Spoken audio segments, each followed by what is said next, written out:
De tratar el tema de hoy de bienes raíces, compra-venta de inmuebles, redacción de contratos inmobiliarios, son temas bastante amplios que hemos buscado hacerlo de una manera bastante express. Sin perjuicio de lo que vayamos desarrollando, voy a poner en la pantalla también mis datos de contacto para que de alguna u otra manera podamos conversar como con colegas o con algunos especialistas tipo arquitectos, ingenieros civiles que pues tengan que disipar alguna duda y o pues comentario quizás también, ¿no? O alguna forma de poder ayudarnos en este desarrollo inmobiliario. Al final del curso van a encontrar mis números, mis datos también, sin perjuicio de que lo canalicen también por el mismo instituto y la revista pues latinoamericana de Derecho. Bien, entonces empecemos con el tema del día de hoy. Cuando hablamos del rubro inmobiliario, más aún estando en una etapa bastante compleja como la que venimos desarrollando, ¿sí? Se ha visto la necesidad muchas veces de crear, ¿no?, astucias o crear mecanismos, crear fuentes de riqueza por la cual podamos buscar un apalancamiento que nos permitan desarrollar ciertos proyectos. Pensamos y tenemos metidas en nuestra cabeza que tenemos que ser el todista en la ejecución de estas obras. Muchas veces nos cuesta, de alguna u otra manera, poder conseguir, poder conseguir algún tipo de financiamiento y o soporte, pues, tipo marketing para este medio de desarrollo.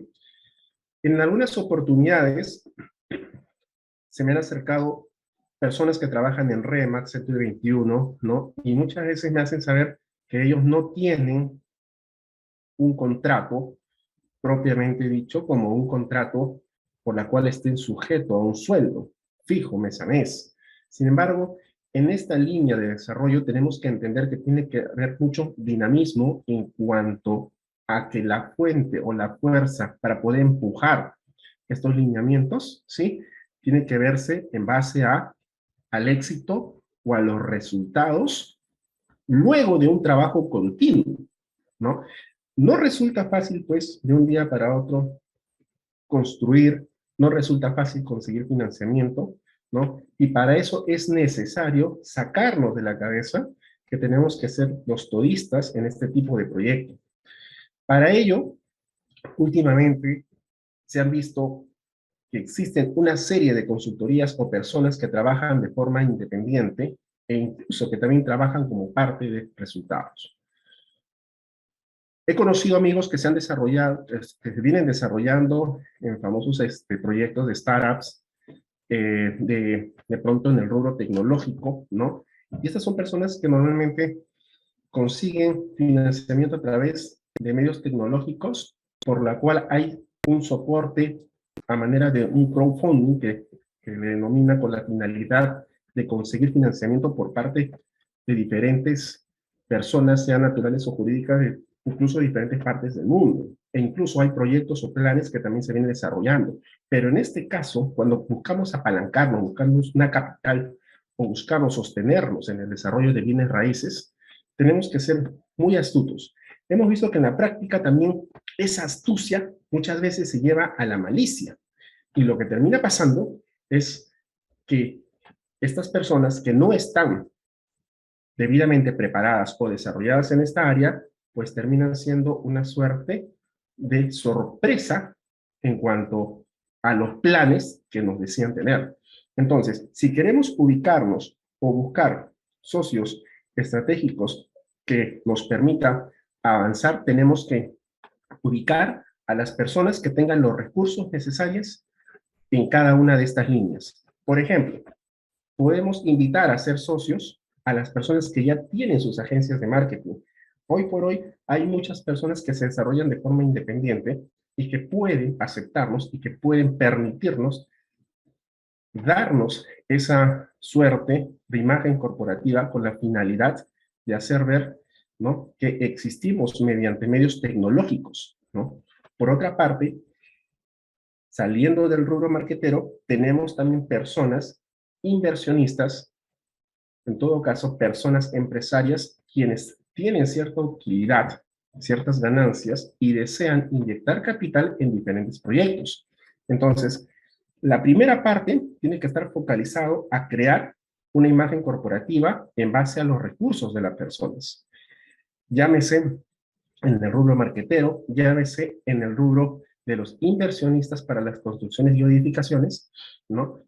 Y también aquellas personas quienes teniendo un terreno, una propiedad, un inmueble, no tienen ni la más mínima idea de lo que pueden llegar a obtener o a conseguir como ganancias producto de que este inmueble sea trabajado, no cedido, sino trabajado por parte de especialistas o en todo caso inversionistas o constructores. Pero para eso nosotros tenemos que tener claro que vamos a ser las personas que vamos a estar en el centro como administradores o como mediadores de la ejecución correcta de la obra entre cada una de estas personas que desean interactuar con nosotros, haciendo saber de que cada uno de ellos tienen recursos como personas, ¿no? Y no podemos sobreexigir o hacer exceder esos recursos en la cual ellos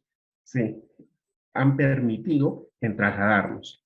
En buen cristiano, vamos a poner a la posición del inversionista, quien va a esperar un buen contrato por la cual asegure, por lo menos, de tener utilidades al momento de generar las ventas. O en todo caso, tener por lo menos la cesión de parte de acciones y derechos de esos inmuebles hasta que se termine de ejecutar de manera completa el proyecto. ¿Sí? Vamos a tener también las personas quienes van a estar sujetos a los contratos de obra, los trabajadores, quienes también tenemos que colocarlos de manera prudente, acorde al tipo de obra que se vaya a realizar, ¿no? Y en algunos casos, tercerizar en la medida que sea necesaria la ejecución con maquinarias y o similares. Trabajar con el dinero de las personas también es importante en el sentido de que tú expliques de que este trabajo va a ser a largo plazo, no es a corto o mediano, sino tiene que ser de mediano a largo plazo. Hay personas quienes hoy por hoy me han hecho saber que desean, por ejemplo, comprar parte de lo que son azoteas, ¿no? Las sobreedificaciones, que son los techos, o son lugares por la cual se pueda sobreedificar. Tienen el dinero necesario, tienen la liquidez necesaria, pero también tenemos personas cuyo terreno, pues, no se presta a esa construcción, ¿no? O en todo caso, personas que no les interesa tampoco ejecutar mayores obras sobre estos techos o azoteas. En ese sentido, hacer invertir a las personas con estos tipos de proyectos tienen que estar bien plasmados. Como decíamos al inicio de la exposición, no puedo ser todista respecto a lo que pretendo. No puedo pensar en que de mi parte van a hacer la aprobación técnica para saber si existe una sobreedificación viable, ¿no? Sobre una azotea, por ejemplo, o en su defecto, la edificación de determinados pisos en ciertos distritos. Aquí en Lima, por ejemplo, hay distritos, ¿sí? Que hoy por hoy se han visto o han versado sobre edificaciones de más de 15 pisos, ¿no? Sobre terrenos quienes normalmente se venían utilizando con piso a 2 pisos. Llámese los distritos de Jesús María, distrito de Magdalena, por ejemplo. Ahora bien, hay lugares que están muy apegadas, como tenemos lugares en Chorrillos, por ejemplo, que no puedes generar una sobreedificación, lugar de la Encantada, una zona exclusiva, ¿no? O en todo caso, saber que el capital va a ser invertido ya teniendo, por lo menos, ¿no? Un estudio técnico o en todo caso, la identificación de la zonificación por parte de la municipalidad. Otro aspecto de apalancamiento es con el tiempo de las personas. Al referirnos con el tiempo de las personas, ¿sí? Nos referimos a que hay personas que van a tener la calidad de freelance. Freelance o en su defecto, ¿no? Las personas con consultoría externa en todo caso, ¿no? Estas personas con quienes queremos apalancar nuestro proyecto, ¿no? Tenemos que también someterle a un cuadro de porcentajes de ganancias o porcentajes de éxito. con la finalidad de que no vean perjudicado, pues, el tiempo en el cual están ellos invirtiendo.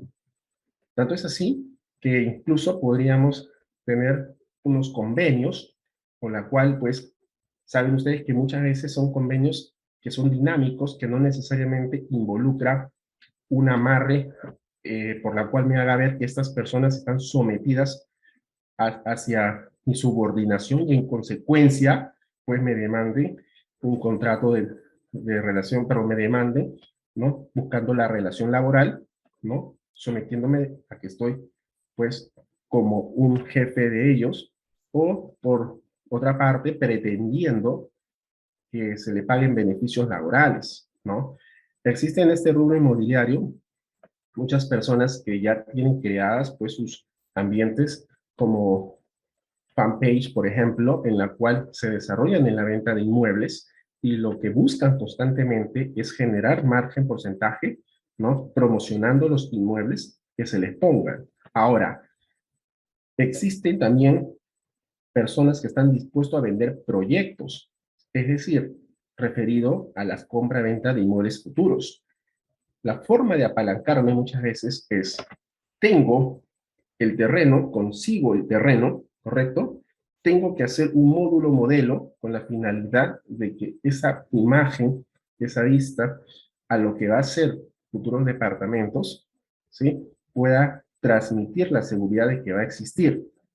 Vamos a ver también en la ponencia de que incluso, pues, hay necesidad de ser específico en cuanto a lo que refiere los metrajes o la cantidad de diferencia que puede haber en esta suerte de futuras edificaciones. Entonces, podemos hallar personas con la cual podemos empujar el proyecto con la finalidad de que vendan, ¿sí? Futuros inmuebles, ¿no? Buscar la separación, el porcentaje inicial por la cual podamos tener una liquidez y en consecuencia inyectar capital para nuestro proyecto. En consecuencia, vean ustedes que podemos trabajar con los recursos de las personas, con el dinero de las personas y con el tiempo de las personas, teniendo por lo menos un proyecto, un plan viable, no, una vez que se determine el terreno sobre el cual ejecutaría el proyecto. ¿Cómo llegar hacia los propietarios de estos inmuebles? ¿No?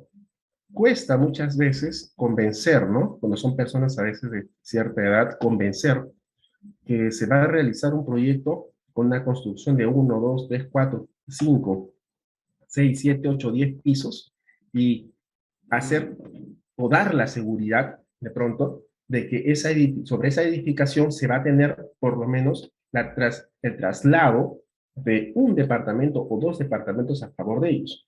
Hace un par de años empezamos con algunos proyectos donde se permitió dar a conocer lo que sería esta edificación. Una vez que se empiece con un proyecto, ya los demás van a resultar más fáciles o más viables, porque ya tienes un patrón de trabajo que sí ha funcionado y que va a servir de seguridad para quienes quieran de pronto realizar futuros proyectos contigo. Entonces, podemos tener una compra-venta, pero en un primer momento podemos tener la compra de este inmueble y la cancelación como parte de ese inmueble con futuros inmuebles también. Es decir, si yo voy a comprar un terreno que me cuesta 100, tengo en este momento 50 y le voy a pagar con futuros departamentos, pongamos dos departamentos de 25-25, en un terreno cuya viabilidad me permita construir hasta 8 departamentos, por ejemplo, lo que la diferencia sería mi ganancia. Entonces, podemos trabajar incluso la cancelación del precio de venta, ¿sí? Con el mismo terreno que se nos ha sido cedido. Y eso es totalmente viable. El Código Civil nos lo permite. Por lo que podemos entonces realizar o ejecutar estos proyectos, ¿no? Incluso sin tener la totalidad del pago del precio de venta, como les acabo de indicar. Si el inmueble me cuesta 100, yo teniendo 50, ya podría tener una muy buena parte para que con la diferencia poder empezar a inyectar el capital y por lo menos mostrar a los terceros que ya se iniciaron o se están empezando a ejecutar la obra que va a ser objeto pues de venta a futuro. Y en esa etapa pues hay que castigar un poco el precio de venta, por eso que son precios de preventa, ¿no? Con la finalidad de contar con la liquidez necesaria y por lo menos terminar en el avance del más del 50% que invite a que futuros compradores interesados puedan también venir a querer comprar estos inmuebles. Bien, siguiendo con los aspectos de apalancamiento, vamos a empezar a los aspectos esenciales de los contratos, la cual importa mucho con la finalidad de focalizarnos, ¿no? En que estamos haciendo un contrato idóneo para este tipo de casos. Dentro de del temario que se nos ha facilitado, se nos ha indicado, hay una serie de temas que vamos a abordar sin perjuicio de que podamos entrar en temas pues paralelos acorde se vaya desarrollando la ponencia. Muy bien, Percy Palomino me dice que por rato se corte el audio. Vamos a tener más cuidado, voy a acercarme un poco más. Voy a procurar no hablar tan rápido también para que llegue claro, ¿sí? Bien, Percy, la disculpa es el caso. Bien, los aspectos esenciales que tenemos de los contratos, por la cual tenemos que focalizarnos y saber que estamos contratando de manera segura y correcta, ¿sí?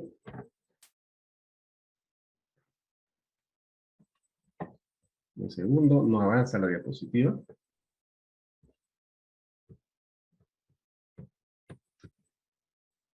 Bien. Respecto a los actos jurídicos válidos, hay una situación una figura muy dinámica que se puede desarrollar respecto a los contratos que están referidos a los contratos de asociación de participación, por ejemplo, o algunos contratos de colaboración empresarial, por la cual permite que existan una, dos o más empresas que se puedan unir, ¿no? Para formar, pues, proyectos o unir fuerzas, ¿no? Con la finalidad de llevar a cabo un determinado proyecto.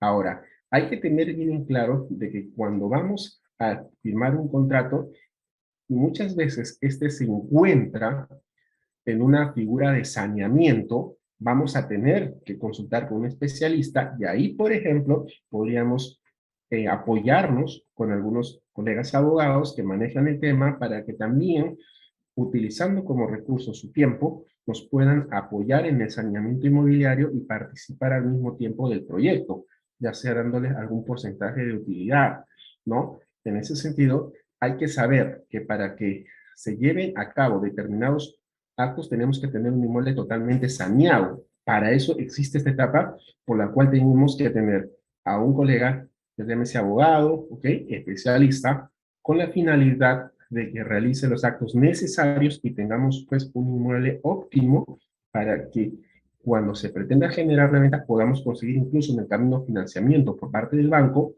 o en su defecto también podamos tener compradores, ¿no? Cuya confianza sea más certera en el sentido de que van a haber una propiedad que no tiene implicancias litigiosas o implicancias legales que puedan jugarnos en contra futuro. Entonces, ¿qué requerimos para tener un acto jurídico válido en este caso? Nos vamos a topar con diferentes escenarios. Lo importante cuando desarrollamos un proyecto inmobiliario, desarrollamos una figura de este tipo, es llevar a cabo, ¿sí? La ejecución de manera tan optimista porque muchas veces desconocer una figura de este tipo que nos puede llevar a la desesperación. En ese sentido, tenemos que evaluar cuál va a ser mi acto jurídico válido para poder tener de por medio la negociación de forma óptima y correcta con cada una de las partes. ¿Sí? En principio, un acto jurídico se tiene en la plena capacidad de ejercicio de las partes. Entonces, tengo que cuidar de que con quien voy a negociar respecto a un inmueble o un determinado terreno, pues tiene que ser la persona titular o propietaria de dicho inmueble. ¿Sí? Hoy por la mañana hablábamos casualmente con un cliente por la cual, dada la situación de que no se estaba utilizando el terreno, pues uno de los familiares ha iniciado una edificación sobre esta. Imagínense que sobre esa edificación se vea la compra o la futura venta de determinados departamentos, se vea la futura venta, ¿sí? De locales comerciales, y así sucesivamente. Entonces, los compradores, los adquirentes, seguramente que van a hacer un estudio de título de esa documentación. Es decir, van a calificar la documentación de por medio. Y ahí tendría que ver, pues, independientemente de esa capacidad de ejercicio, también la legitimidad que tiene esta persona con la cual yo voy a negociar. Es decir, estoy hablando con el dueño del propietario, estoy hablando con un corredor, estoy hablando con el yerno, estoy hablando con quién. Tenemos que ubicarnos bien con qué persona estamos realizando este tipo de actuación. Estoy hablando de pronto con una persona que no se encuentra en pleno uso de sus capacidades mentales, ¿no? Hay que saber bien eso. Una persona que ha sido declarada interdicto de pronto, alcohólica, qué sé yo. Bien. Incluso ha habido figura por la cual interceden muchas veces los familiares pretendiendo utilizar, pues, digamos, la falta de capacidad que se tiene por parte de las personas quienes tienen una edad bastante avanzada, ¿no? El objeto física y jurídicamente posible, ¿no? Esto en cuanto a que lo que se pretende desarrollar como proyecto en sí, ¿sí? Tenga la viabilidad en todo extremo. Nos podemos encontrar con dificultades básicamente municipales. Muchos de los que seguramente están participando el día de hoy se han encontrado con esas dificultades, ¿no? De tipo municipal. ¿En qué sentido? En que no nos permiten determinados actos o edificaciones, o en todo caso permitirnos declaratorias, construcciones o lo que derive, pues, en efecto de diferentes actos, ¿no? Los objetos tienen que ser física y jurídicamente posible para tener un acto jurídico válido y un fin ilícito. Son elementos esenciales de un acto jurídico válido. Y cuando hablamos de observancia de la forma prescrita bajo sanción de nulidad, implica de que tenemos que tener claro de que si la ley te invita a que sea con determinada formalidad, tiene que ejecutarse con esa formalidad, ¿no? Llámese, por ejemplo, si yo deseo realizar un proyecto sobre un determinado terreno, pero este inmueble me ha sido donado por un contrato o un documento privado, ¿sí? Donde únicamente pues firmamos sobre una mesa, pero ahí dice donación, regalado, dice que te lo dice sin pago alguno, está bien clarito, bien puesto con la firma en la huella.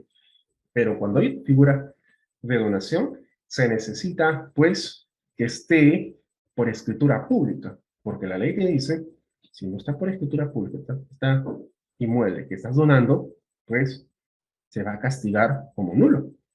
En ese sentido, tenemos que saber bien y ubicarnos bien cuáles son esas observancias, ¿no?, que la ley propone para que no sean consideradas nulas.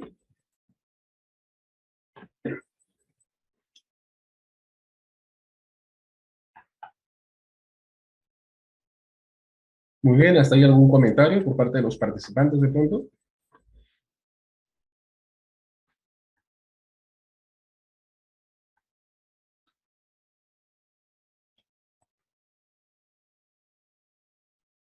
Sigamos entonces. La primera pregunta, ¿cuándo adquiero plena capacidad de ejercicio? La capacidad de ejercicio involucra a toda persona mayor de 18 años, ¿no? Eso es lo que en principio tenemos que tener claro, ¿no? Tanto así de que hay jóvenes, ¿no? O hay personas, ¿no?, quienes pretenden hacer negocios con inmuebles, quienes han sido, pues, dados en anticipo de legítima o de pronto han sido adquiridos, pues, por sucesión intestada, ¿no? Y sobre estas se pretende realizar una serie de proyectos cuando no se tiene claro que esta persona titular del inmueble aún no adquirió esa capacidad de ejercicio.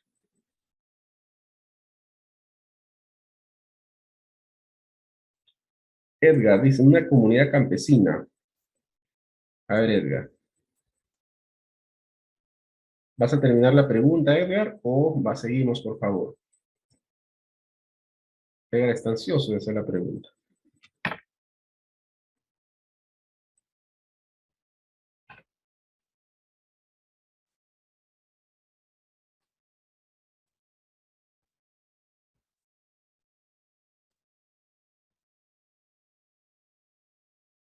Sigamos entonces, por favor, ¿sí? Bien.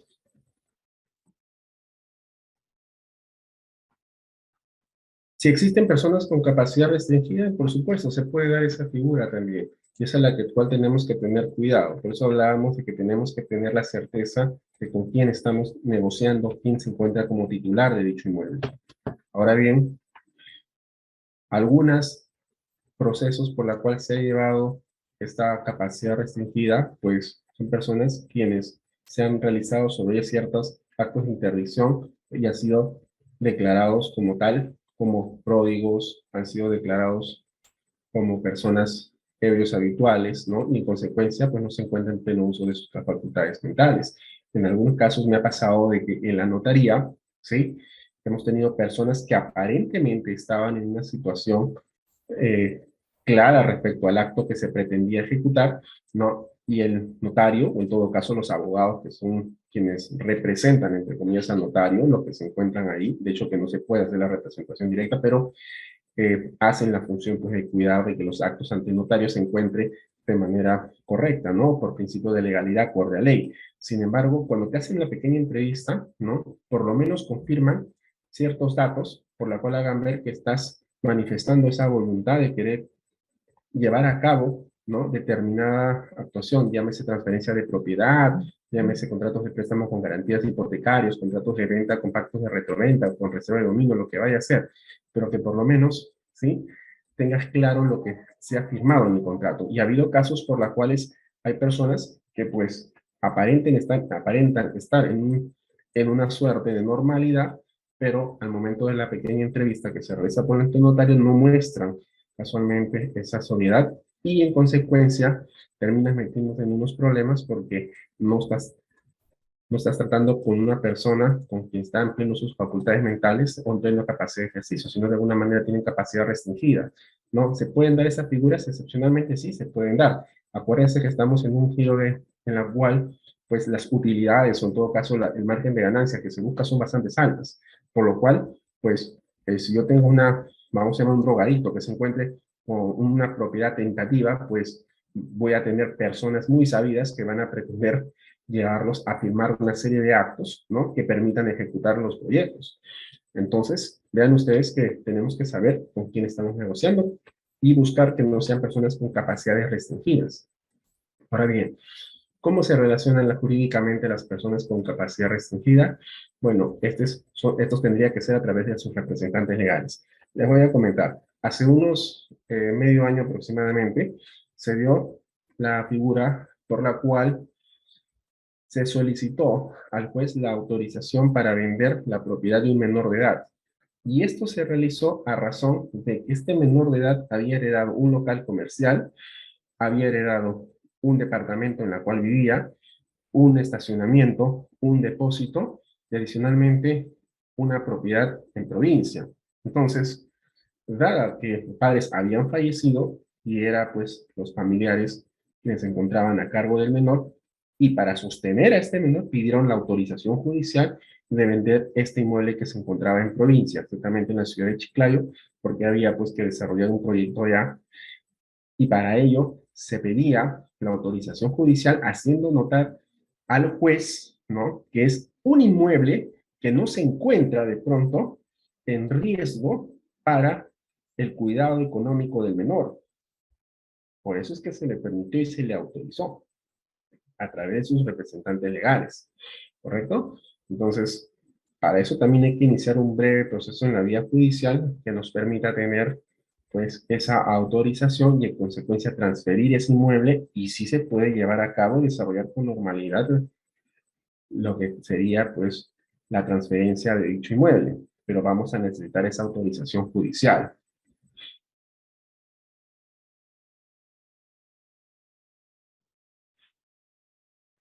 Bien, atendiendo un poco a esta línea de temas, a Jorge Ángeles me pregunta qué edad está permitida para vender una persona mayor de edad. Mira, en realidad, los notarios han tomado una línea de hasta 70 años para que luego de los 70 soliciten un certificado médico firmado por neurólogo o psiquiatra. Esto con la finalidad de insertarlo en la escritura pública y hacer saber, pues, que la persona quien se presentó ante su despacho se encuentra en pleno uso de sus facultades mentales. Ellos además hacen la verificación, ¿sí? Por esta plataforma del Colegio de Médicos del Perú, que efectivamente sea un neurólogo o un psiquiatra quien haya firmado, activo obviamente, ¿no? Firmado dicha documentación.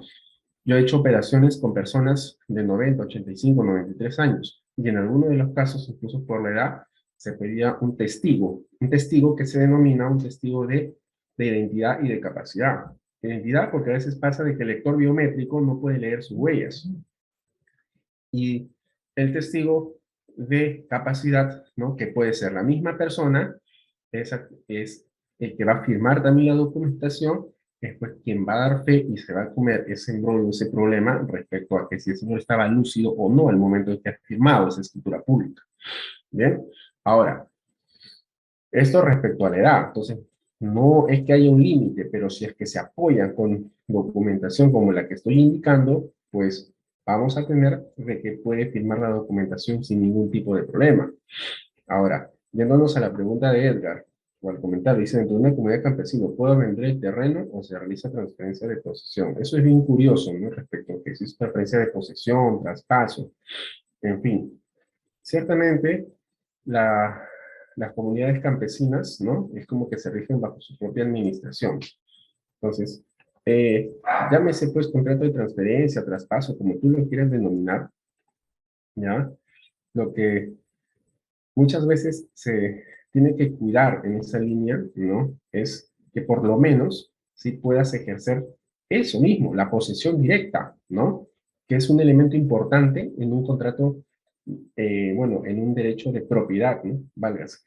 Ahora, si tú me preguntas, ¿puede vender el terreno o se realiza el contrato de transferencia de posesión? Mira, cuando yo recomiendo que hay contratos de provincia, lo primero que le digo es, bien, tienes una administración de comunidad y te otorga, bueno, eso de ahí no me ayuda mucho.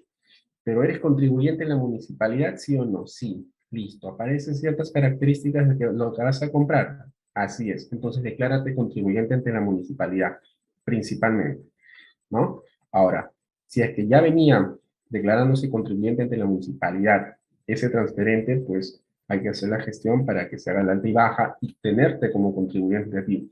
Número uno. Número dos, es ver la posibilidad de tener temas de los servicios, ¿no? ¿Por qué es importante esta serie de documentaciones? Porque cada una de estas nos va a ayudar a tener los elementos de la posesión propiamente dicho para que en su momento, si amerita el caso, pueda acreditar derecho de propiedad. ¿Correcto? Así es. Entonces, claro, no podemos hablar, ni se puede vender el terreno, o sea, claro, independientemente del término que coloques, ¿sí? La venta es una venta, ¿correcto? Ahora, si hablas de posesión, puedes llamarlo de posesión o traspaso, como tú quieras denominarlo, pero lo importante aquí es saber qué otros documentos me apoyan ese derecho de posesión que me pueda respaldar y a futuro tener mi derecho de propiedad impuesto. Muy bien, ahora bien, vamos a avanzar un tanto más rápido. Estos temas son bastante amplios, no tenemos tampoco mucho espacio. Quiero llegar a la parte más medular de este asunto.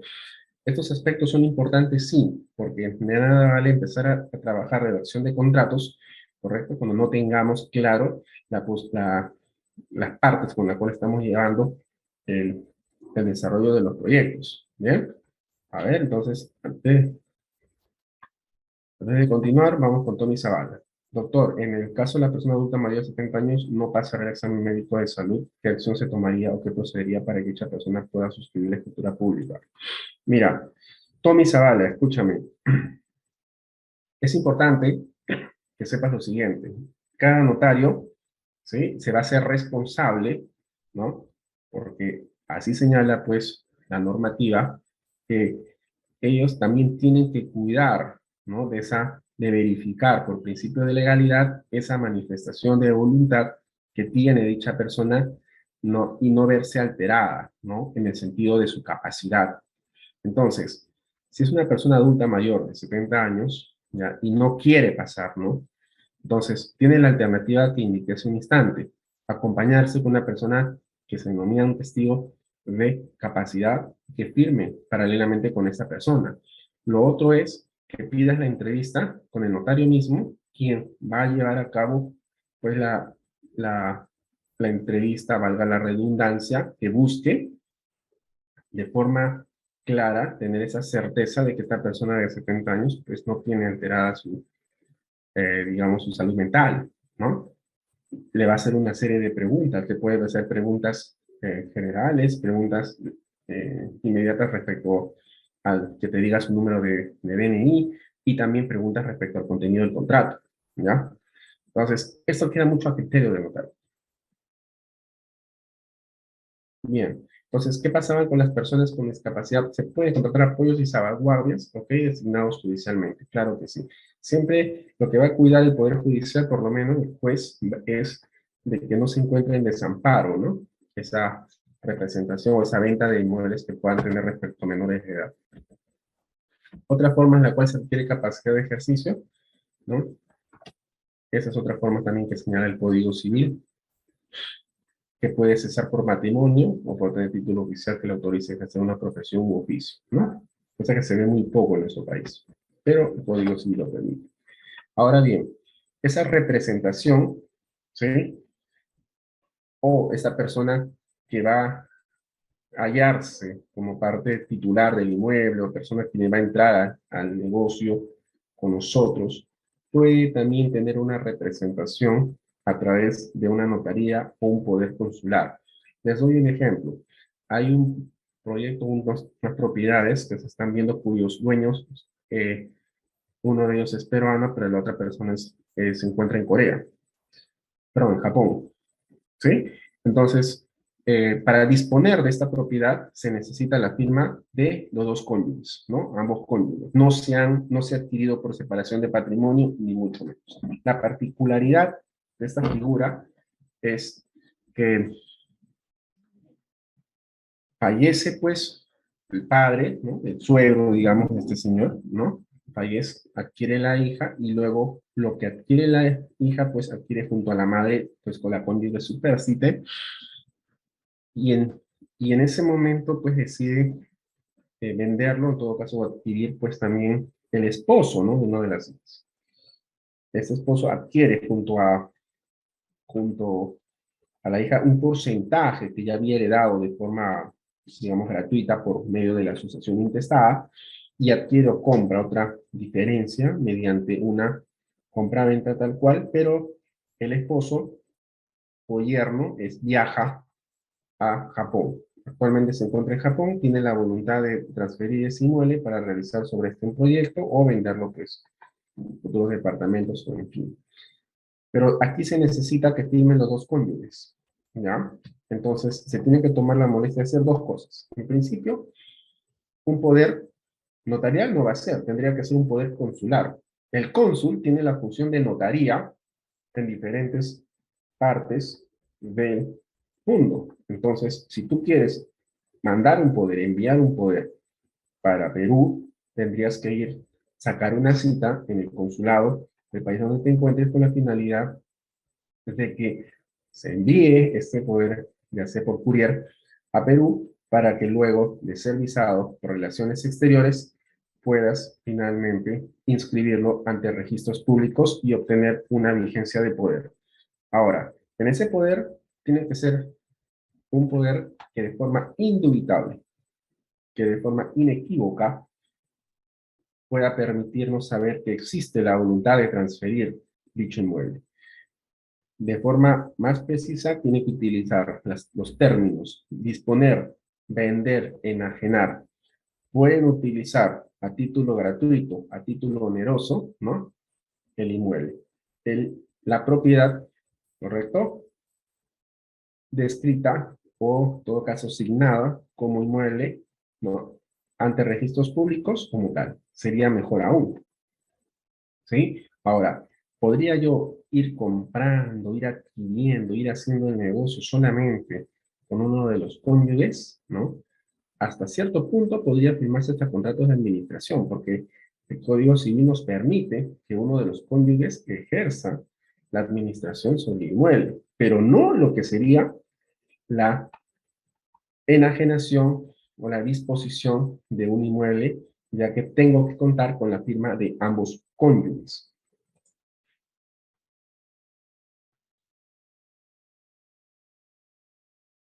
Muy bien, entonces, si no tengo pues notaría, tengo cónsul.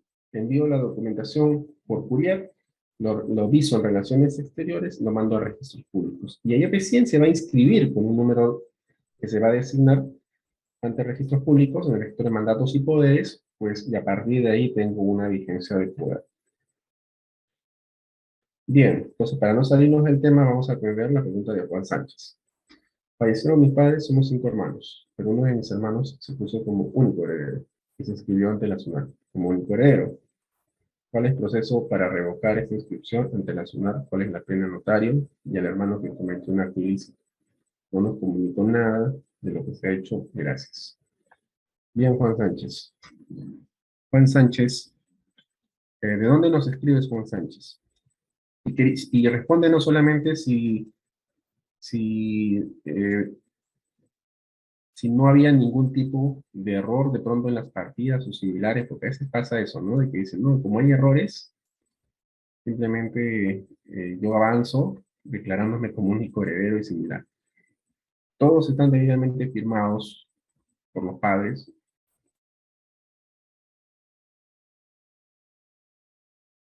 Ya, muy bien, Juan Sánchez. A ver, Juan, vamos a orientarnos primero, ¿ya?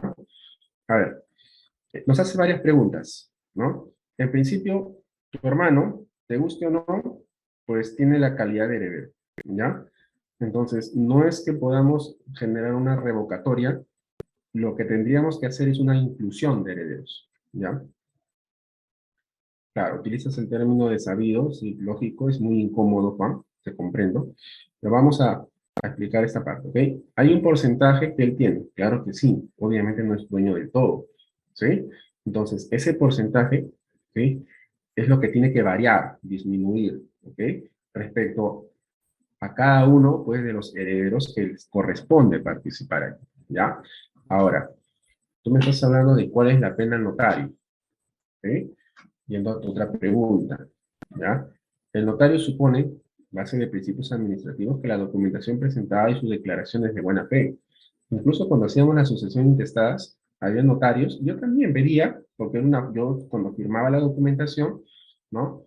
Hacía que se coloque una declaración jurada en la cual ese heredero, ¿no? Señala de que desconoce de otros herederos más, porque el abogado también se puede, pues, meter en el problema y también nos invitan a declarar y sucesivamente.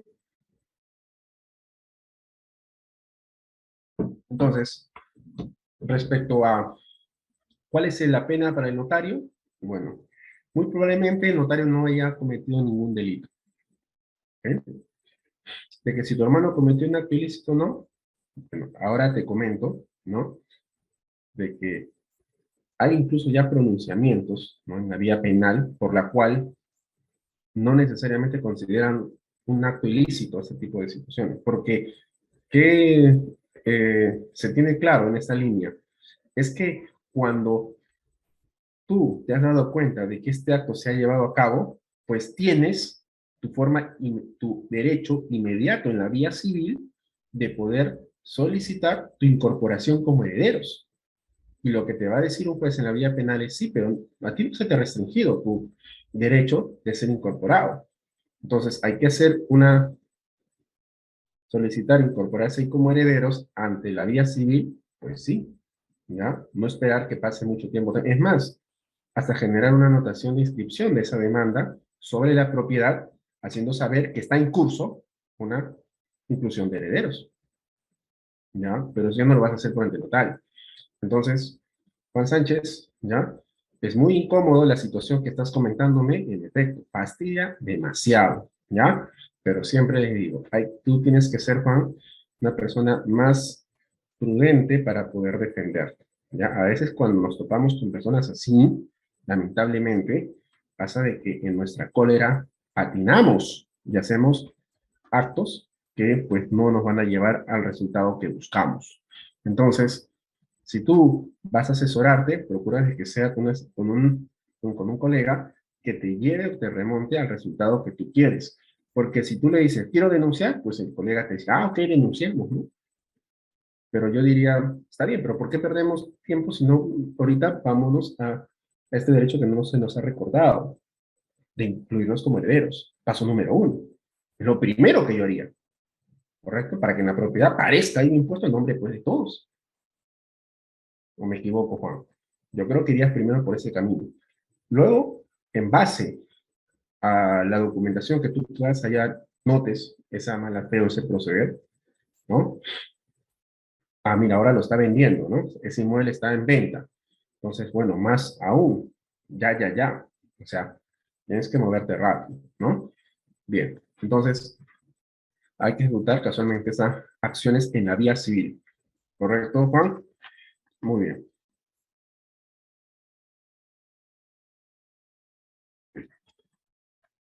¿Qué pasa si ese poderrante, esa persona que otorgó poder falleció? Pues ese poder no sirve, ¿ya? Algunos piensan que como está fallecido, pero como el poder todavía dice vigencia de poder y aparece en registros públicos, que puedo todavía seguir representando. No es así. Fallecido el poderrante, pues fallecido también el documento de poder. No puedo ejercer representación con una persona que ya falleció. Tiene que estar vivo. ¿Listo, Juan? En la práctica, las vigencias de poderes, respondiendo a Tommy, ¿sí? Le dan 30 días, no le dan más. De hecho, a mí me llama la atención, debería ser incluso en el día, ¿no? Pero, ¿por qué? Porque una revocatoria lo puedes hacer en menos de 7 días, ¿no? Puedo revocar un poder en 7 días, pero en la práctica le dan 7 días. No, incluso hay notarios que ya le están dando hasta 15 días, no le dan más, ¿ya? O sea, vigencia de poder, o sea, es el título nada más. Es decir, yo gestiono ahorita el poder que me dieron y aparece ahí como vigencia, poder vigente, ¿no? Al momento en el cual se te ha entregado. Y eso se lo entregas al notario y te lo están validando, pues, ¿no? Es más, los notarios también como tienen usuarios dentro de SUNAR, ellos van a verificar si hay un acto de revocatoria similar, ¿no? Previo a que el notario pues firme el despacho, ¿no? Bien, ahora respecto a la capacidad de las personas jurídicas, ¿no? ¿Cómo se rige tal capacidad? Los tipos de empresas jurídicas que tenemos son las EIRLs, por ejemplo, ¿no? Las SRLs, ¿no? Y las SAC o las sociedades anónimas, ¿no? En cada una de ellas finalmente son personas jurídicas y este tipo de personas van a tener, pues, un representante. Muchas veces se cree o se considera que por ser el gerente general es la persona que sí te puede firmar la venta.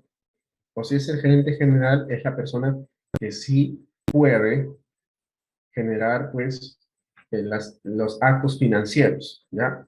No es así. El gerente general no siempre tiene las facultades al 100%. En la práctica, la mayoría de las empresas como gerente general las tiene, pues sí, sí las tiene.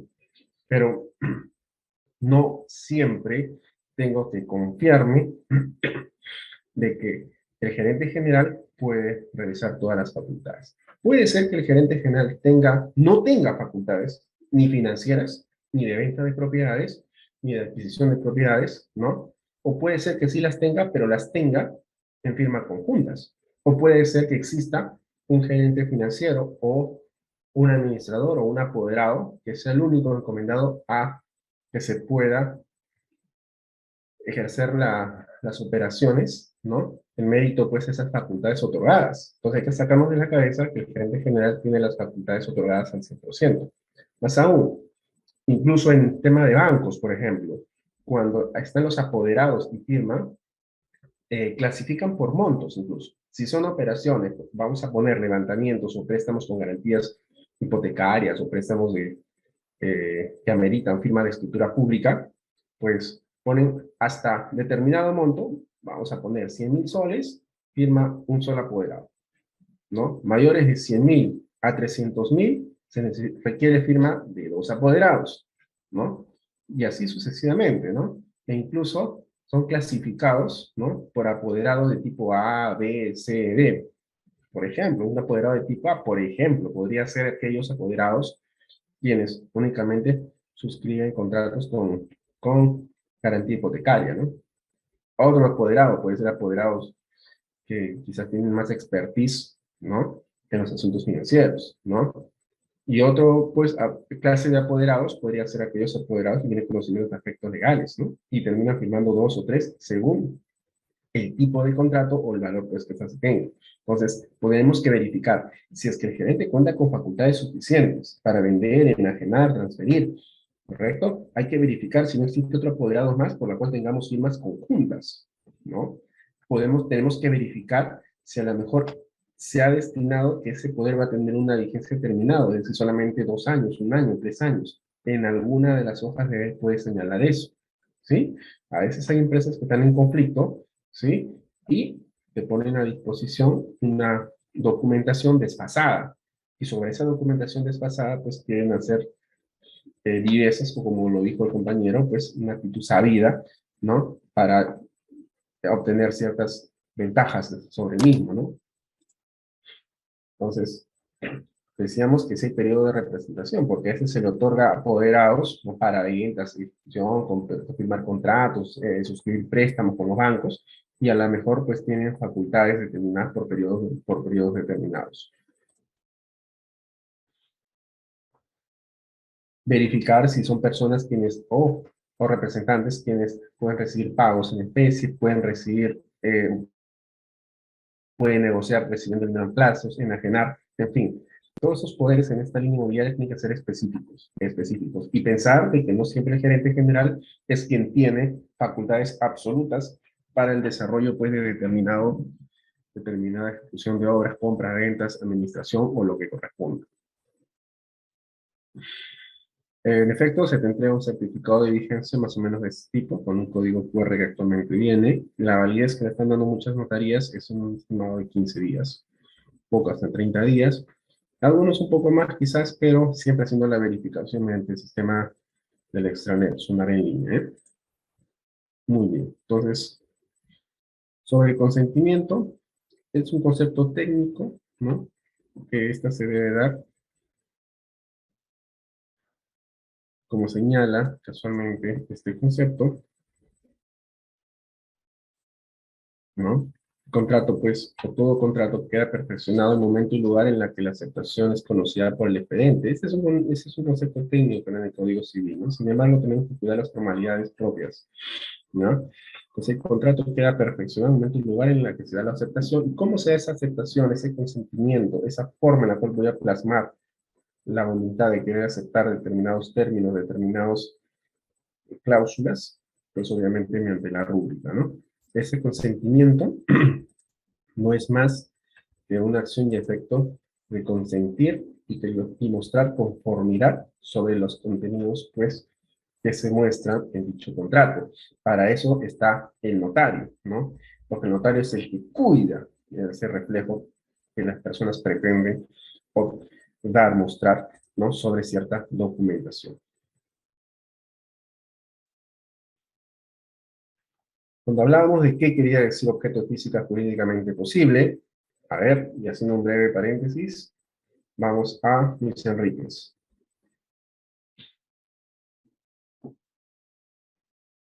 Luis Enrique dice, pero en la ley de sociedades artículo 14 indica que goza de facultades generales, disposición, gravamen respecto a bienes y derechos de la sociedad, salvo indicación en contrario. Exactamente, Luis, ¿no? Exactamente, Luis, tienes razón. Eso se hizo por una simple y sencilla razón. Cuando trabajamos operaciones con los bancos, ¿ya? Eh, los gerentes, ¿no? O las personas o las empresas que se creaban o se constituían, ¿no? ¿Te acuerdas, Luis Enrique, que hasta ahora se da esta figura de constitución que se da incluso en línea, ¿no? Que están impulsando mucho, que son este tipo de constituciones de empresas, que por la cual nace de una forma de promover el tema o fomentar, ¿no? Las empresas aquí en el Perú con algunos modelos, ¿no? Ya preestablecidos, ¿no? Y ciertamente, Luis, se utilizaban pues modelos bien básicos, ¿no? Tú sabes que los notarios cobran en base a la cantidad de hojas por la cual tú vas a suscribir un determinado acto o contrato también, ¿no? Ojo, también consideran eso. Entonces, ¿qué pasaba? De que se realizaban constituciones de empresas con contenidos bastante básicos, ¿ya? Entonces, cuando ibas a hacer determinada operación bancaria, financiera, es decir, por ejemplo, un leasing, ¿no? O firmar documentación propia del banco, el banco te decía, no, no me sirve lo que tú estás diciendo, ¿ya? No me sirve. Entonces, como no me sirve, tienes que hacer un otorgamiento de facultades, ampliación o lo que corresponda con la finalidad de tener claro y explícito, ¿no? Por eso es que tú en tu comentario final dices, ¿no? Aunque a veces la notaría pide que sea específico, pero la ley otorga al gerente facultades absolutas.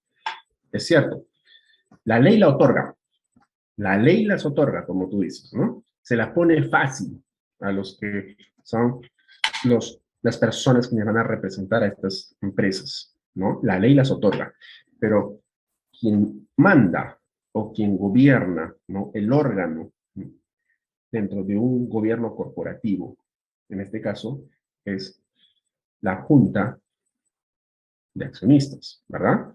Que está encima incluso por la gerencia. Entonces, ¿qué pasa? Vamos a suponer, Luis Enrique, tú me dices, ¿sabes qué? Ángel, tengo unos negocios, pero vamos a armar una empresa. Yo le digo, ok, Luis, yo voy a ser el gerente general. Bueno, Ángel, recién nos conocemos y no te voy a dar las facultades absolutas. ¿Mm? ¿Qué te parece? Si tú vas a tener facultades absolutas para la administración, pero para efectos de disposición, gravamen, respecto de bienes, derechos que amerite, pues la firmas conmigo y yo soy el gerente administrativo. Ok, perfecto. Entonces, esa salvedad, ¿sí? Se hace muchas veces, ¿no? En las constituciones de las empresas, ¿no? Entonces, puedes tener facultades absolutas, ciertamente, pero lo que tenemos que cuidarnos aquí, Luis, es que estas facultades, como tú bien la pusiste en la parte de abajo, estén de manera específicas o claras, o en todo caso no me haya omitido, ¿sí? O me haya escapado de eso. Porque si no lo pusiera, pues ahí está. La ley de sociedades en su artículo 14, tal cual lo dice, porque a veces hablamos de sociedades, ¿no? Que son prestadas, ¿no? O tengo socios de favor, donde yo tengo el 99.9%, ¿ya? Y tengo solamente para adquirir pluralidad de socios, le pido al primo, al amigo, al vecino, ¿no? A mi pata, a mi causa, que tenga una acción, ¿ya?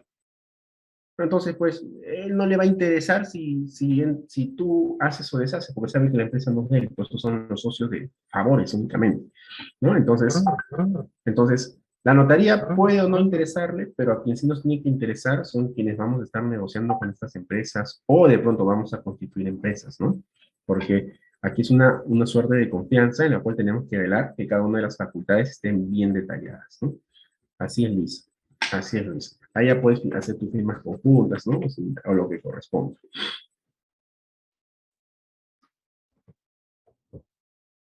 Bien.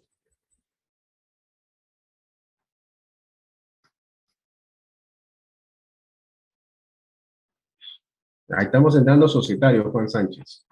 Una SRL estamos hablando. No alcanza para pagar el acreedor, van en contra de los bienes como persona natural. Mira, Juan, estamos escapándonos del tema. Lo voy a atender, pero no quiero desviarme mucho, ¿sí? A ver, ¿qué quiere decir observancia de la forma prescrita bajo sanción de nulidad?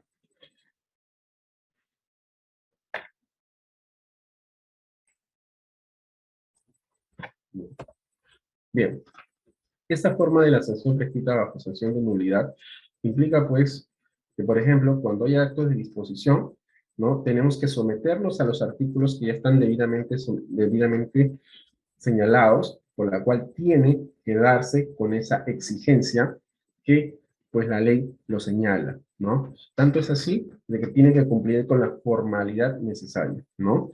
Por ejemplo, eh, si yo quiero realizar una separación de patrimonios, basta que yo firme un documento, un convenio privado donde yo le diga, ok, esposa mía, lo tuyo es tuyo y lo mío es mío, o un convenio donde diga, ok, simplemente todo lo que tú compras es para ti y lo que yo compro es para mí, ¿no?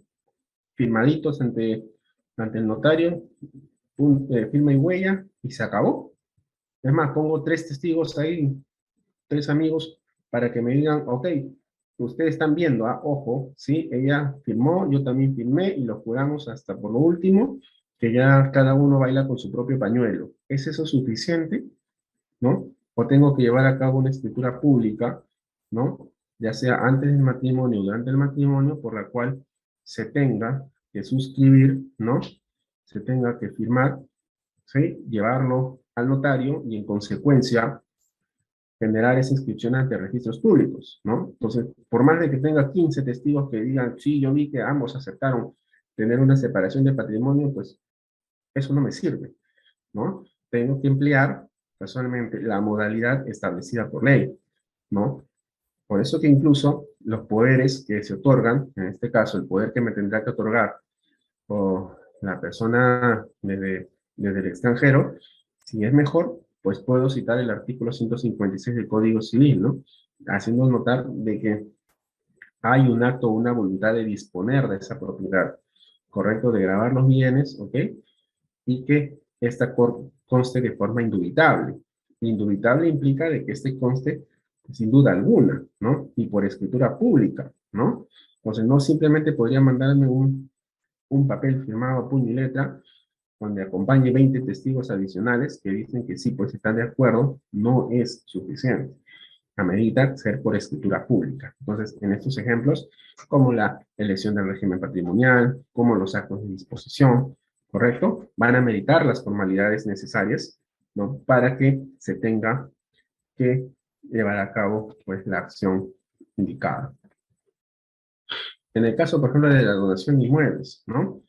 Esas últimas 2 veces me ha tocado ver 3 documentos que hablan de, ni siquiera decían donación, decían transferencia de inmueble y por ser mi nieto se lo regalo. Así decía. Entonces, oh sorpresa, pues no tienen la formalidad. Regalo, ¿qué implica? De que no voy a recibir un dinero. En consecuencia, no es a título oneroso. En consecuencia, es un acto de transferencia a título gratuito y implica que es una donación. Ok, pero ¿qué te está hablando o qué te está señalando la ley respecto a la donación de bienes inmuebles? ¿No? Esta donación de bienes inmuebles debe hacerse por escritura pública con indicación individual del inmueble o los inmuebles donados. Tiene que además señalarse su valor real, ¿no? Y si existen cargas que ha de satisfacer el donatario bajo sanción de nulidad. Entonces, tenemos que saber que no me basta hacer cualquier documentación por la cual se me pretenda transferir un inmueble, ya que si es a título gratuito va a implicar que ésta se desarrolle por escritura pública.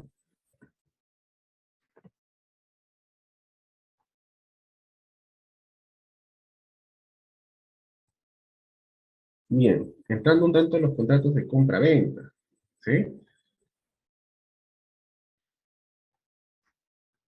Vean ustedes el siguiente gráfico, ¿ya? ¿Puede darse las operaciones de contratos de compra y venta sobre inmuebles futuros? Claro que sí. ¿Inmuebles que no se encuentran identificados? Claro que sí. Y aquí existe toda una discusión, porque sin un contrato, ¿sí? El objeto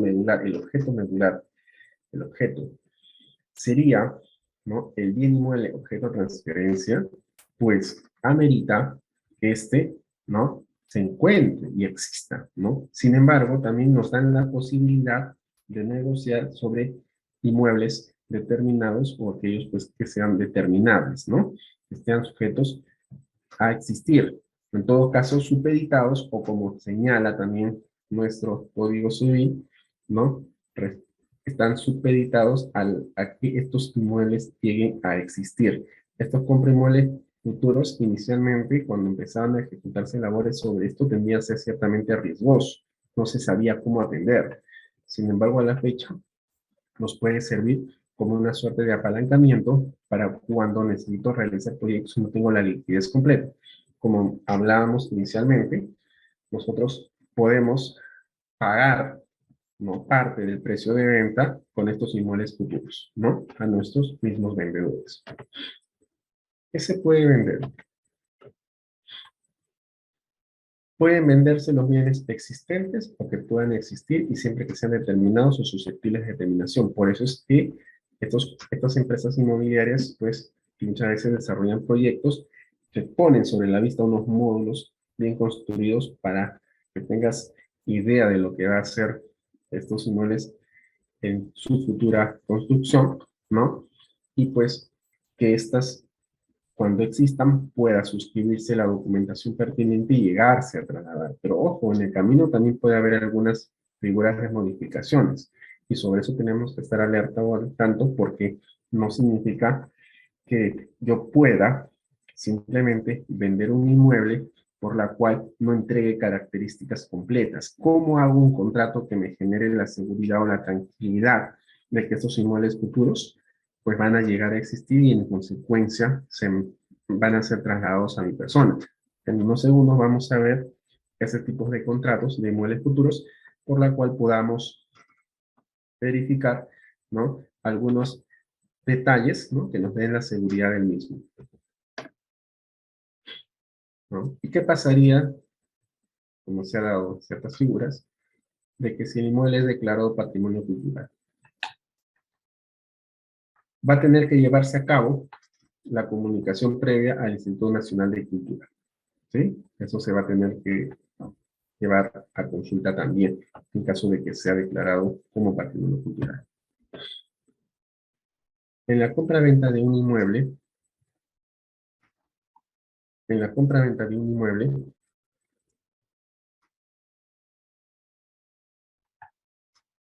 el concepto que hallamos en el Código Civil, el tradicional, es: me obligo a transferir la propiedad y a pagar su precio en dinero. Pero ¿qué pasaría si ese precio en dinero o ese monto a pagar en dinero no lo tengo hasta este momento? No tengo la totalidad. Sin embargo, tengo la necesidad de vender, ¿no? Y también tengo la necesidad de comprar, ¿sí? Entonces, voy a tener algunas herramientas o elementos como, por ejemplo, las reservas de dominio, ¿no? Donde que en registros públicos me voy a condicionar de que ese dominio todavía va a estar a favor del vendedor y va a quedar supeditada hasta que se cancele el íntegro del precio de venta, ¿no? Ese podría ser una herramienta o un apoyo en cuanto a que deseo realizar una compra-venta de un bien inmueble, pues, pero no cuento con su pago de la totalidad del precio en dinero. ¿Y qué pasaría si no deseo ejecutar esa herramienta? ¿Qué otra figura puedo tener? Mira, si tú no dejas constancia de la cancelación total del íntegro del precio de venta, lo que va a pasar en automático es que en registros públicos se va a constituir una hipoteca legal, ¿sí? Así como una hipoteca tal cual escribe en el banco, esta hipoteca se va a generar de forma automática, ¿sí? Con la finalidad de que esta persona a quien no se le ha pagado el precio íntegro, pues, ¿no?, el íntegro del precio de venta, va a poder repeler y tomar las acciones necesarias para la recuperación del inmueble, ¿no? Bien, hablamos de las herramientas que teníamos respecto a la compra-venta de un bien inmueble. Ahora, una de las alternativas cuando voy a tener que realizar una compra-venta y la preocupación la tengo como comprador, porque puede ser, se daban en figuras anteriores, que por la mañana firmaba un contrato, una minuta, un contrato privado con fulano X, al mediodía firmaba con otros fulano Y, y por las 4 o 5 de la tarde termina suscribiendo el documento de compra-venta conmigo, ¿ya?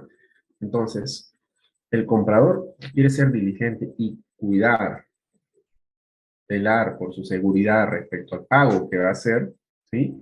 Podemos emplear este bloqueo registral, que es una figura muy querida por los bancos, ¿ya? A razón de que nos da esa seguridad de que los compradores, quienes estamos actuando ante esta notaría, finalmente van a ser personas que se encuentran de, de manera correcta con esa voluntad de no engañar, de no sorprender, ¿no? Y que en consecuencia se va a inscribir esta transferencia oportunamente, ya que una vez bloqueada la propiedad, ¿sí?, se va, como acto seguido, se va a generar la inscripción a favor del comprador. ¿Quién lo puede hacer? El comprador no lo hace el comprador, el vendedor tampoco. Se necesita llevarlo ante un notario. Quien pide esta gestión, pide esta inscripción, es el notario, ¿no? Entonces, Al notario se le solicita, el notario normalmente ya tiene un formulario, se le pide que el señor notario bloquee estas partidas, ¿sí? Porque ante su notaría vamos a realizar un contrato de compra-venta. Ahora, ¿funciona solamente para los contratos de compra-venta? También puede ser los contratos de mutuo, esos contratos de préstamos con garantía hipotecaria, ¿ya? Ahora, hay que tener en cuenta de que si tengo una cláusula, por ejemplo, de reserva de dominio, pues esta cláusula de reserva de dominio no me va a ayudar, ¿sí?, a que se genere una inscripción de bloqueo registral, porque el bloqueo registral está condicionado hasta que se llegue a transferir, ¿no? Hasta que se llegue a transferir. Y como no va a haber todavía transferencia de dominio, no podría tener un contrato de compra-venta con una reserva de propiedad. Entonces, le pido al notario, porque el notario es el que va a presentar la documentación ante registros públicos, llevándole esta minuta o contrato, ¿no?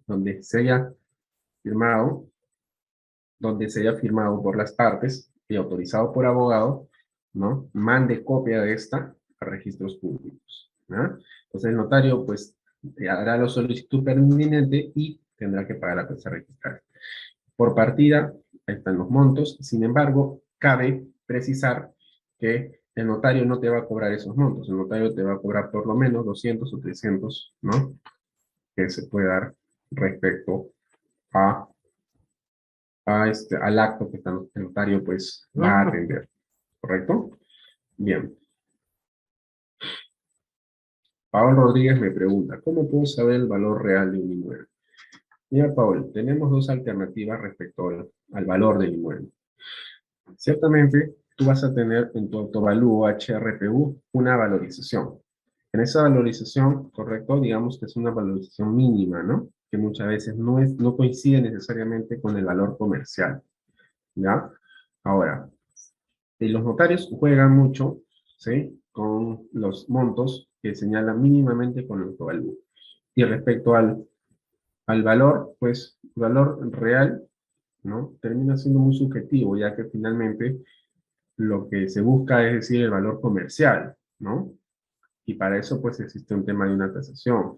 Ahora, si tú colocas en un contrato de donación, perdón, en una escritura pública, una minuta de donación que se va a llevar a la escritura pública y te piden ese valor, el notario se queda tranquilo si tú le pones el valor que se señala en tu HRPU, ¿sí? Entonces, juega con lo que refieren los valores en tu cartilla, en tu autovalúo, ¿sí?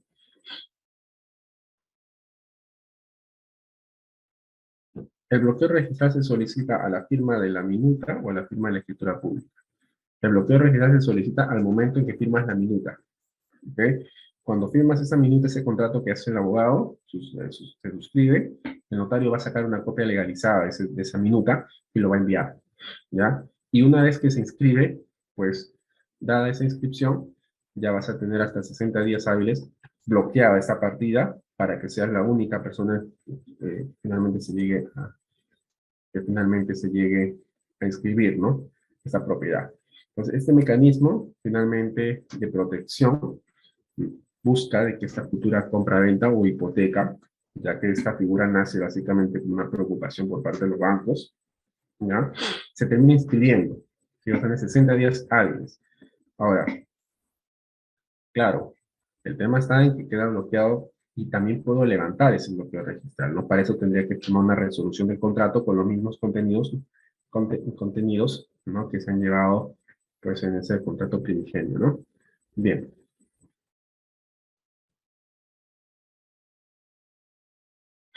Ya. Paul Rodríguez me pregunta, ¿cómo puedo aplicar el bloqueo registral en un contrato de mutuo?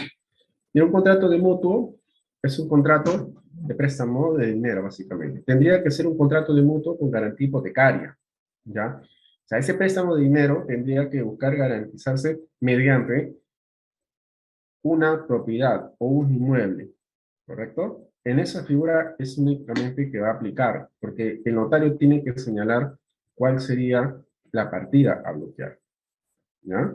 Tienes que tener un contrato de mutuo con garantía hipotecaria, ¿no? Porque si es un contrato de mutuo común y corriente, donde estás prestando dinero y no estás garantizando nada, pues no va a aplicar para este sentido.